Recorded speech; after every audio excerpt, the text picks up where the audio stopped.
buah, memanen umbi, memanen daun, itu hakikatnya adalah memanen hara yang ada di tanah.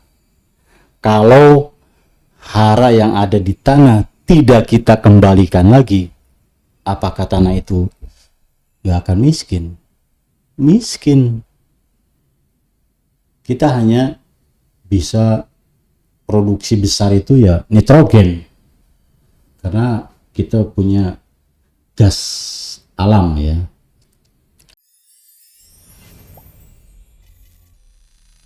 Oke, assalamualaikum warahmatullahi wabarakatuh. Jumpa dengan saya Erma Indi Curhatan nih. Program 2 mingguan ini ya di media sosial NPK Mutiara TV YouTube. Kali ini saya akan sedikit tentang regulasi pupuk ini. Regulasi pupuk ini pada pihak yang punya regulasi ya tentunya ini ya siapa lagi kalau bukan pemerintahan ya. Karena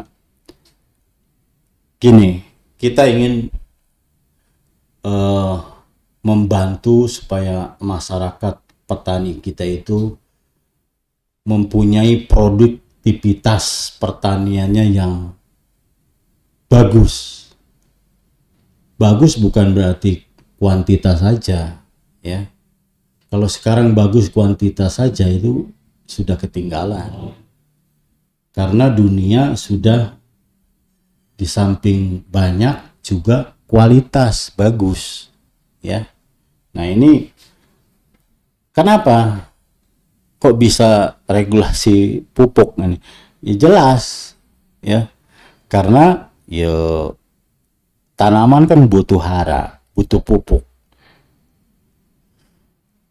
Nah, sekarang kita hanya berkutat misalnya petani kita diedukasi tentang NPK. Sudah ketinggalan. Tanah yang kita olah, tanah yang petani budidayakan itu intensif sekali, terus menerus. Dalam 1 tahun aja di tanah yang sama, di lahan yang sama, petani itu beberapa kali tanam. Mungkin dengan tanaman yang sama atau mungkin dengan tanaman yang berbeda. Ya, misalnya padi, palawija. Atau kalau di darat jagung, terong, tomat, cabai. Dalam 1 tahun itu bisa 2-3 kali tanaman. Nah, ini kalau tidak diperhatikan, tanah kita akan miskin. Karena apa? Memanen buah, memanen umbi, memanen daun, itu hakikatnya adalah memanen hara yang ada di tanah. Kalau hara yang ada di tanah tidak kita kembalikan lagi, apakah tanah itu gak akan miskin? Miskin. Tabungan kita aja kalau terus ditarik, diambil, ya habis tanpa tidak ada tindakan untuk menambahnya. Ini logika sederhana aja sebenarnya. Kok apa hubungannya dengan regulasi pupuknya? Jelas. Karena tidak semua pupuk itu lolos terhadap regulasi yang ada di pemerintahan saat ini. Dalam artian ya tidak lolos pendaftaran, tidak lolos uji. Nah, ini harus diperhatikan. Karena apa? Sekarang pertanian sudah maju. Hara-hara bukan hanya NPK saja atau makro, sekunder, primer, dan mikro saja ya. Sekarang udah logam tanah jarang itu ya, banyak yang mempengaruhi pertumbuhan tanaman. Oke lah, kita fokus aja di makro, primer, sekunder, dan mikro esensial yang ada 6 ya, minimal 6 makro esensial memang dibutuhkan ya. Ada mikro yang non esensial ya, yang ya ada itu lebih bagus, nggak akan pengaruh besar. Tapi kalau yang esensial mikronya, boron, Cu, zinc, mangan, molybdenum, ferrum, besi, ini sebenarnya 6 ini ya ada. Cuma kadang-kadang regulasi ini susah ya, susah. Apalagi kami pelaku bisnis pupuk ya, kadang-kadang gregetan. Sebenarnya ini bisa meningkatkan produktivitas baik kuantitas maupun kualitas dari hasil pertanian para petani kita. Tapi pupuk ini nggak bisa lolos pendaftarannya. Nah ini ya saya bilang ya, regulasi pupuk yang setengah hati ya. Sekarang jangan berkutat di NPK saja, udah ketinggalan.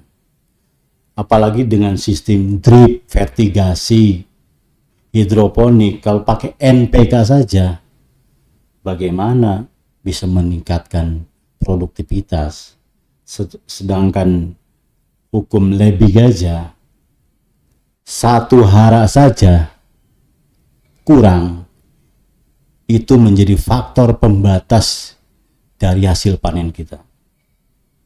Misalnya, tanaman kita, cabai, tomat, kurang kalsium saja, NPK cukup, kalsiumnya nggak ada. Itu menjadi faktor pembatas kalsium ini. Kenapa? Bunga rontok, buah rontok, banyak yang busuk pantat.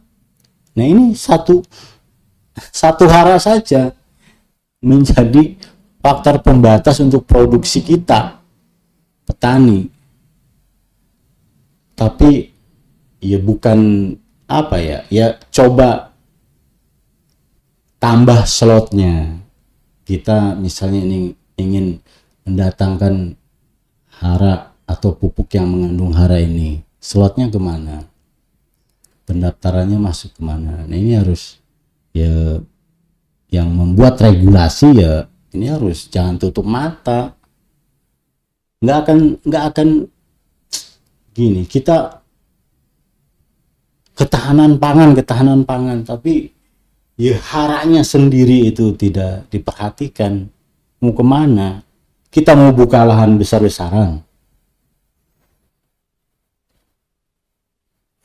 Tapi ya kalau dengan mencukupi semua kebutuhan tanaman, haranya, makro primer, makro sekunder, dan mikro esensial itu, ini sudah luar biasa. Ya petani ya harus terus diedukasi. Ya, bukan hanya NPK saja, sudah ketinggalan kalau kita hanya mengandalkan NPK saja ya, tapi mengabaikan misalnya kalsium, magnesium, mikronya. Ini harus sejalan antara ketahanan pangan dengan regulasi pupuknya. Ya kami swasta ya akan bantu mengedukasi petani. Tapi regulasinya ini ya tolong ya dilonggarkan, karena ada beberapa pupuk memang agak susah. Itu untuk melindungi produsen pupuk di dalam negeri. Kekayaan alam kita apa yang untuk pupuk ya, kita hanya bisa produksi besar itu ya nitrogen, karena kita punya gas alam ya, ini bisa memproduksi urea.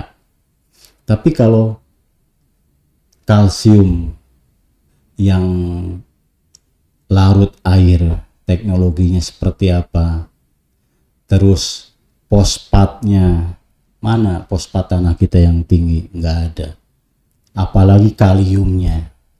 Nah, ini ya, karena kalsium yang larut dalam air itu ya dari rock fosfat itu, batuan alam yang ada fosfat dan kalsiumnya, bukan dari gunung kapur ya. Nah, ini ya, tolong untuk pemangku kebijakan regulasinya harus dipikirkan ya, karena ketahanan pangan itu ya menurut saya harus ya sejalan dengan hara yang kita berikan. Kalau kita jor-joran buka lahan luas-luas ya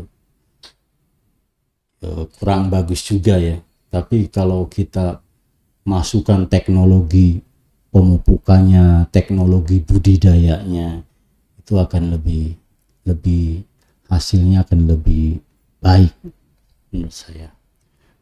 Oke, mudah-mudahan ini bermanfaat untuk kita semua. Salam Mutiara.